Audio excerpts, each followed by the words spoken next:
At his State of the Nation's address today, the president of the National Congress of American Indians renewed calls for better relations between Washington and the nation's tribal governments. That message resonated with Arizona tribal leaders. Cronkite News reporter Ariana Bustos has more information from our Washington bureau. Gila River Indian Community Representative Franklin Pablo Sr. says he hopes lawmakers were listening to today's address. It's very strong.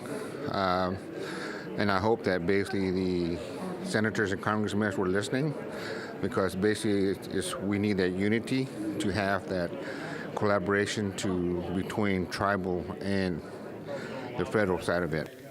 The tribal-federal relationship was a key point of the address by NCAI President Jefferson Keel. The first principle is to honor and affirm the federal-tribal relationship.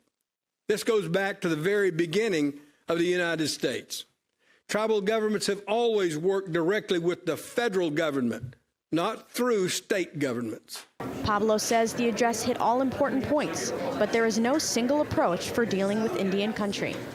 Well, it addressed a tip of it, but not all of it. But the reality is each tribe is unique in their own reservations, in their own government, but also within their own issues. Pablo is optimistic for the future of the Indian communities and says the NCAI gives a spotlight to important issues. Overall, Indian nations are strong, but the reality is that we still struggle here and there.